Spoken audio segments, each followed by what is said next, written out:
नमस्कार मित्रांनो, स्वागत आहे सर्वांचं आपल्या या YouTube चॅनलवर. मित्रांनो, आजच्या या सेशनमध्ये आदिवासी विभाग भरती 2026 28-29 जुलै रोजी झालेला पेपर, या पेपरमधील प्रश्न आपण विश्लेषणासह पाहणार आहोत. मित्रांनो, आतापर्यंत झालेल्या सर्व शिफ्टमधील प्रश्न आपण एकत्रित या ठिकाणी बघणार आहोत. पेपर पॅटर्न कसा होता हे आपल्याला आजच्या या सेशनवरून लक्षात येईल. मित्रांनो, प्रश्न कशा पद्धतीने परीक्षेला विचारले जातात ते आपल्याला या ठिकाणी बघायचं आहे. व्हिडिओ शेवटपर्यंत आपल्याला बघायचा आहे. बघा मित्रांनो, प्रश्न काय विचारले, हडप्पा संस्कृतीतील लोथल हे महत्वाचे बंदर सध्याच्या कोणत्या राज्यात आहे, असा प्रश्न विचारला होता मित्रांनो. या प्रश्नाचं उत्तर आपल्याला पर्याय सी मध्ये पाहायला मिळतोय, गुजरात. आता या ठिकाणी स्पष्टीकरणामध्ये बघू शकता महत्वाचे पॉइंट काय दिलेले आहे. लोथल हे सिंधू संस्कृतीचे अत्यंत महत्वाचे आणि प्राचीन बंदर होते. हे ठिकाण सध्याच्या गुजरात राज्यातील भाल प्रदेशात भोगवा नदीच्या काठावर स्थित आहेत. येथे जगातील सर्वात पहिले मानवनिर्मित गोदी म्हणजेच हे सापडलेले आहेत मित्रांनो. महत्वाचं पॉइंट आहे, लक्षात ठेवायचं. याच्यानंतर पुढचा प्रश्न बघा मित्रांनो, प्रश्न काय विचारलं होतं परीक्षेला. प्रश्न असा विचारला होता की छत्रपती शिवाजी महाराजांच्या अष्टप्रधान मंडळात सुमंत यांचे मुख्य काम काय होते, असा प्रश्न विचारला होता. काय असेल या प्रश्नाचं उत्तर, तर पर्याय बी मध्ये दिले, परराष्ट्र व्यवहार सांभाळणे. हे छत्रपती शिवाजी महाराजांच्या अष्टप्रधान मंडळांचा सुमंत यांचे मुख्य काम होते. ओके, आता स्पष्टीकरणामध्ये बघायचं आपल्याला काय दिले की शिवरायांच्या अष्टप्रधान मंडळात सुमंत म्हणजे डंबीर हे परराष्ट्र मंत्री होते. इतर राज्यांशी मैत्री किंवा युद्धाचे संबंध सांभाळणे आणि येणाऱ्या राजदूतांचे स्वागत करणे हे त्यांचे मुख्य काम होते. ओके, महत्वाचा प्रश्न आहे, लक्षात ठेवा. याच्यानंतर पुढचा प्रश्न बघायचा आपल्याला. बघा मित्रांनो, काय विचारलं होतं परीक्षेला. प्रश्न असा विचारला होता की सुरत अधिवेशनामध्ये जहाल आणि मवाळ गटांमध्ये फूट पडली. या ऐतिहासिक अधिवेशनाचे अध्यक्ष हे कोण होते? मित्रांनो, या प्रश्नाचं उत्तर आपल्याला पर्याय बी मध्ये दिले, रास बिहारी घोष हे सुरत अधिवेशनामध्ये जहाल आणि मवाळ या गटांमध्ये फूट पडली या ऐतिहासिक अधिवेशनाचे कोण होते, तर अध्यक्ष होते. लक्षात ठेवा. आता आपल्याला या ठिकाणी स्पष्टीकरणामध्ये काय दिले की इसवी सन 1907 मध्ये राष्ट्रीय काँग्रेसचे अधिवेशन सुरत येथे पार पडले. या अधिवेशनात विचारसरणीच्या मतभेदांमुळे काँग्रेसमध्ये जहाल आणि मवाळ अशी उभी फूट पडली. या वादळी अधिवेशनाचे अध्यक्ष डॉक्टर रास बिहारी घोष हे होते. महत्वाचं स्पष्टीकरण आहे, लक्षात ठेवा. याच्यानंतर समोरचा प्रश्न बघा मित्रांनो, काय दिलेला आहे. महत्वाचा प्रश्न आहे. प्रश्न असा विचारला होता की काश्मीरचा इतिहास सांगणारा राजतरंगिणी हा प्रसिद्ध ग्रंथ कोणी लिहिला? मित्रांनो, या प्रश्नाचं उत्तर लक्षात ठेवा, पर्याय ए मध्ये दिले, कल्हण. ओके, आता स्पष्टीकरणामध्ये आणखी महत्वाचे पॉइंट आपल्याला बघायचं आहे. राजतरंगिणी हा ग्रंथ 22व्या शतकाच्या कल्हण यांनी संस्कृत भाषेत लिहिला. लक्षात ठेवा.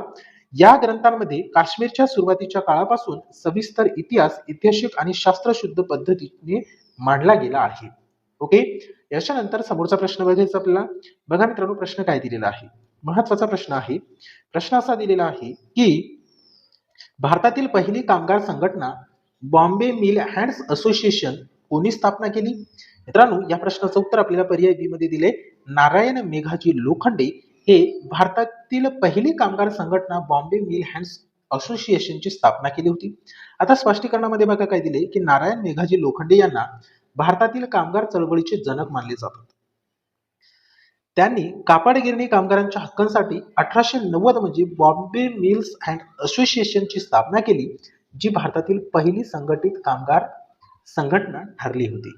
ओके, महत्वाचा प्रश्न आहे. याच्यानंतर समोरचा प्रश्न, प्रश्न क्रमांक 6 बघा मित्रांनो, काय दिलेला आहे. 1857च्या स्वातंत्र्य समरात कानपूरचे नेतृत्व खालीलपैकी कोणी केले होते? मित्रांनो, या प्रश्नाचं उत्तर आपल्याला पर्याय सी मध्ये दिले, नानासाहेब पेशवे यांनी 1857च्या स्वातंत्र्य समरात कानपूरचे नेतृत्व केले होते. आता स्पष्टीकरणामध्ये बघा काय दिले की 1857च्या उठावामध्ये कानपूर येथे ब्रिटिशांविरोधात लढ्यांचे नेतृत्व नानासाहेब पेशवे यांनी केले. त्यांना तात्या तोपे आणि अझीमुल्ला खान यांनी मोलाची साथ दिली होती. ओके, महत्वाचा प्रश्न आहे, लक्षात ठेवा. याच्यानंतर पुढचा प्रश्न बघायचा आपल्याला. बघा मित्रांनो, काय दिलेला आहे. महत्वाचा प्रश्न आहे, स्त्री पुरुष तुलना हा भारतातील पहिला स्त्रीवादी ग्रंथ कोणी लिहिला? स्त्री पुरुष तुलना हा भारतातील पहिला स्त्रीवादी ग्रंथ कोणी लिहिला? लक्षात ठेवा मित्रांनो, या प्रश्नाचं उत्तर पर्याय बी मध्ये दिले, ताराबाई शिंदे यांनी स्त्री पुरुष तुलना हा भारतातील पहिला स्त्रीवादी ग्रंथ लिहिला. आता मित्रांनो, या ठिकाणी स्पष्टीकरणामध्ये बघायचं आपल्याला काय दिले की ताराबाई शिंदे यांनी 1882 मध्ये स्त्री पुरुष तुलना हा ग्रंथ लिहून पुरुष प्रधान व्यवस्था आणि स्त्रियांवरील अन्यायांवर अत्यंत जहाल भाषेतील टीका केली. हा ग्रंथ भारतातील इतिहासामधील पहिला स्त्रीवादी ग्रंथ मानला जातो. लक्षात ठेवा, महत्वाचा प्रश्न आहे. याच्यानंतर समोरचा प्रश्न, प्रश्न क्रमांक 8. बघा मित्रांनो काय दिले, सम्राट अशोकांच्या बहुतांश शिलालेखांची लिपी कोणती आहे? मित्रांनो या प्रश्नाचं उत्तर आपल्याला पर्याय बी मध्ये दिलेलं आहे, ब्राह्मी लिपी. ओके, मग आता स्पष्टीकरणामध्ये बघा महत्वाचे पॉइंट काय दिले की सम्राट अशोकांचे साम्राज्य भारतभर पसरले होते. त्यांनी प्रजेला बौद्ध धर्माचे व नैतिकतेचे संदेश देण्यासाठी स्तंभालेख व शिलालेख कोरले. या शिलालेखांची भाषा प्राकृत तर लिपी प्रामुख्याने ब्राह्मी होती. जेम्स प्रिन्सेस यांनी 1837 मध्ये या लिपीचे सर्वात आधी वाचन केले होते. महत्वाचे मुद्दे आहे, लक्षात ठेवा. याच्यानंतर पुढचा प्रश्न बघा मित्रांनो काय दिलेला आहे, तंजावर येथील प्रसिद्ध बृहतेश्वर मंदिर कोणत्या चोल राजाने बांधले? मित्रांनो या प्रश्नाचं उत्तर आपल्याला पर्याय ए मध्ये दिलेला आहे, राजराजा चोल पहिला यांनी तंजावर येथील प्रसिद्ध बृहदेश्वर मंदिर हे चोल राजाने बांधले. आता स्पष्टीकरणामध्ये बघा काय दिले की तामिळनाडूतील तंजावर येथील भव्य बृहदेश्वर मंदिर म्हणजे राजराजेश्वर मंदिर हे भगवान शिवाला समर्पित आहे. हे मंदिर चोल घराण्यातील प्रसिद्ध राजराजा चोल पहिला यांनी 11व्या शतकात पूर्णतः ग्रॅनाइट खडकांमध्ये बांधले. हे युनेस्कोचे जागतिक वारसा स्थळ सुद्धा आहे. मित्रांनो महत्वाचा प्रश्न आहे, लक्षात ठेवा. मित्रांनो अशाच पद्धतीने दररोज जर तुम्हाला सखोल विश्लेषणासह शिकायचं असेल तर तुम्ही आपल्या चॅनलवरती नवीन असाल तर मित्रांनो आपल्या चॅनलला सबस्क्राईब करायचं आहे. सोबतच व्हिडिओ आवडल्यास व्हिडिओला लाईक करायचं आहे आणि व्हिडिओची लिंक मित्रांपर्यंत शेअर करायचं आहे. मित्रांनो तुम्हाला क्लासेसची पीडीएफ जर हवी असेल तर आपला टेलिग्राम ग्रुप जॉईन करायचा आहे. त्याची लिंक व्हिडिओच्या डिस्क्रिप्शन बॉक्समध्ये दिलेली आहे. त्यामध्ये तुम्हाला या क्लासेसची पीडीएफ प्रोव्हाइड केला जाईल. ठीक आहे, त्यापूर्वी आपल्या चॅनलवरती नवीन असाल तर चॅनलला सबस्क्राईब आपल्याला करायचं आहे. मित्रांनो चला समोरचा प्रश्न बघूया, प्रश्न क्रमांक 10. बघा मित्रांनो काय दिले, फ्रेंच राज्यक्रांती 1779 मध्ये झाली, त्यावेळी फ्रान्सचा राजा कोण होता? मित्रांनो या प्रश्नाचं उत्तर आपल्याला पर्याय सी मध्ये दिले, 16वा लुई. आता स्पष्टीकरणामध्ये बघा काय दिले की 1779च्या ऐतिहासिक फ्रेंच राज्यक्रांती दरम्यान फ्रान्सवर मुरंबा घराण्याचा राजा 16वा लुईस यांचे आमंत्रित जुलमी राज्य होते. या क्रांतीने जगाला स्वातंत्र्य, समता आणि बंधुता ही मूल्ये दिली. त्याच्यानंतर समोरचा प्रश्न बघा मित्रांनो काय दिले, ओझोन वायूचा थर वातावरणाच्या कोणत्या थरात आढळतो? मित्रांनो या प्रश्नाचं उत्तर आपल्याला पर्याय बी मध्ये दिले, स्थित्यांबर या ठिकाणी ओझोन वायूचा थर वातावरणामध्ये आढळतो.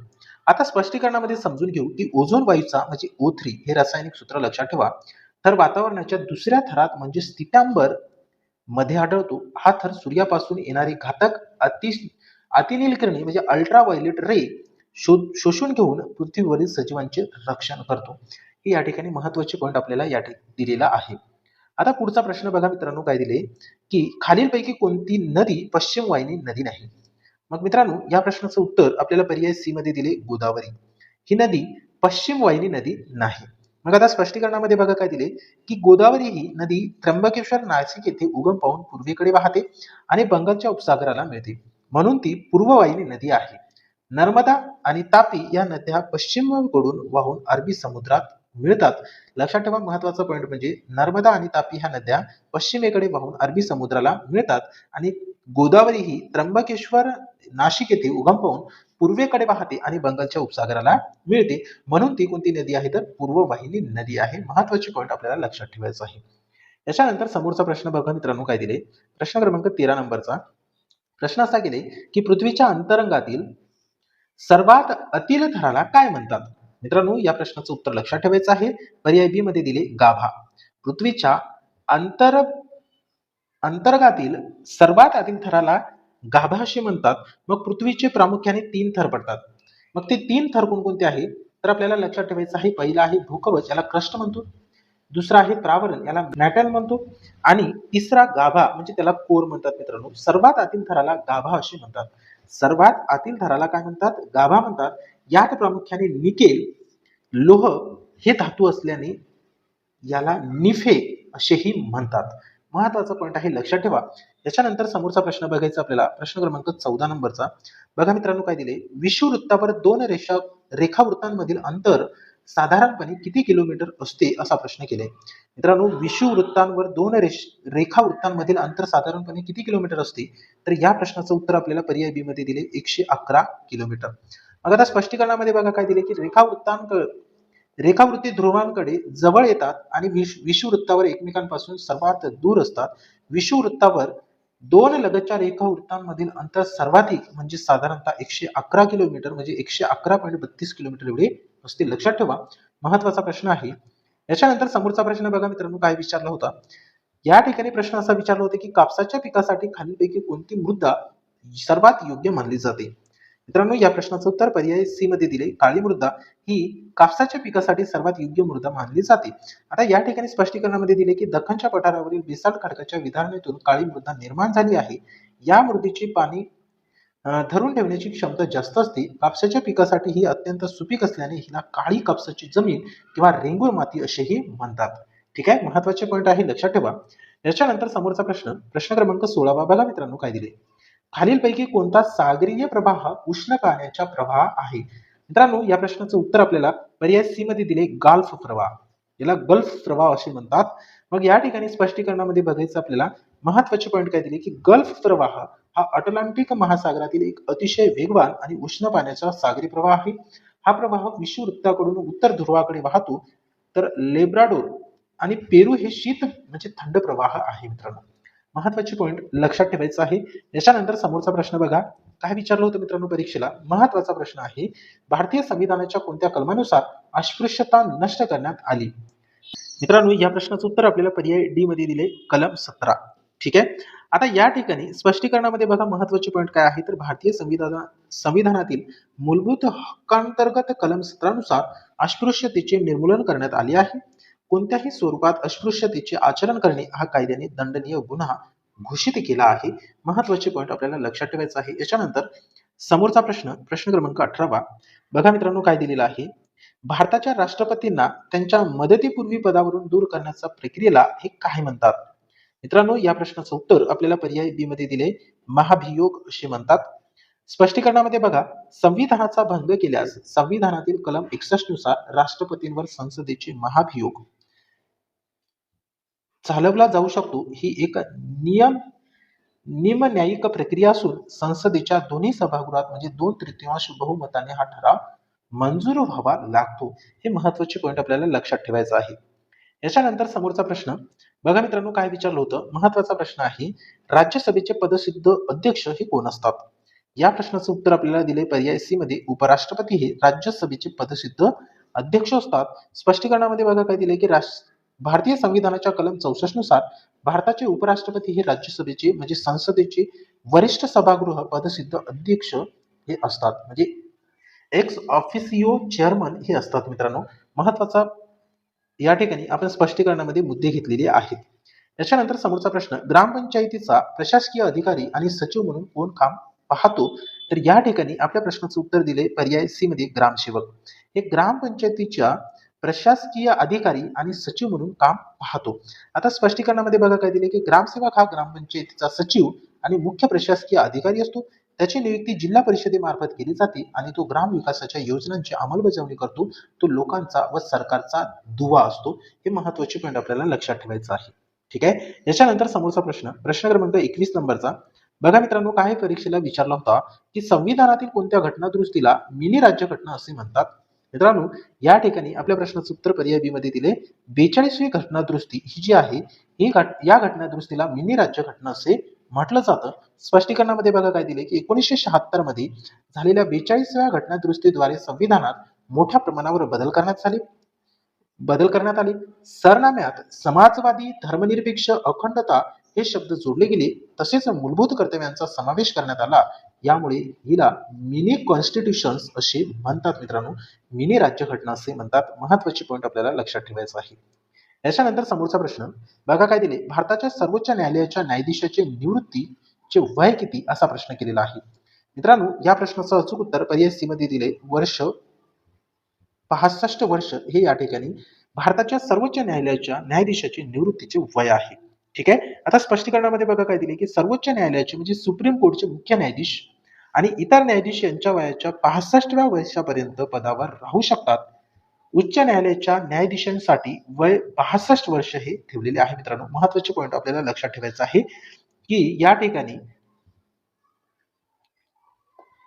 सर्वोच्च न्यायालयाचे जे सुप्रीम कोर्टचे मुख्य न्यायाधीश आहे आणि इतर न्यायाधीश यांच्या वयाच्या 65व्या वर्षापर्यंत पदावरती राहू शकतात. पण उच्च न्यायालयाच्या न्यायाधीशांसाठी हे 62 वर्ष असते, एवढे लक्षात ठेवायचं आहे. ठीक आहे, समोरचा प्रश्न बघूया मित्रांनो. प्रश्न क्रमांक 23 नंबरचा बघा मित्रांनो काय दिलेला आहे. भारतीय संविधानाच्या शरनाम्यामध्ये समाजवादी आणि धर्मनिरपेक्ष हे शब्द कोणत्या वर्षी जोडले गेले? मित्रांनो, या प्रश्नाचं उत्तर आपल्याला पर्याय बी मध्ये दिले. 1976 मध्ये भारतीय संविधानाच्या सरनाम्यामध्ये समाजवादी आणि धर्मनिरपेक्ष हे शब्द जोडले गेले. स्पष्टीकरणामध्ये बघा काय दिले की इंदिरा गांधी पंतप्रधान असताना 1976 मध्ये झालेल्या 42व्या घटना दुरुस्ती कायद्याद्वारे संविधानाच्या सरनाम्यात म्हणजे पहिल्यांदाच बदल करून समाजवादी, धर्मनिरपेक्ष आणि एकात्मता या शब्दांचा समावेश करण्यात आला. ठीक आहे, महत्वाची पॉइंट आहे, लक्षात ठेवा. त्याच्यानंतर पुढचा प्रश्न बघा मित्रांनो, परीक्षेला काय विचारला होता, राज्याच्या धोरणाची मार्गदर्शक तत्वे संविधानाच्या कोणत्या भागात दिली आहेत असा प्रश्न केलेला आहे. मित्रांनो, या प्रश्नाचं उत्तर आपल्याला पर्याय सी मध्ये दिले, भाग 4. यामध्ये राज्याच्या धोरणाची मार्गदर्शन तत्वे संविधानाच्या या भागात दिलेली आहे, भाग 4 मध्ये.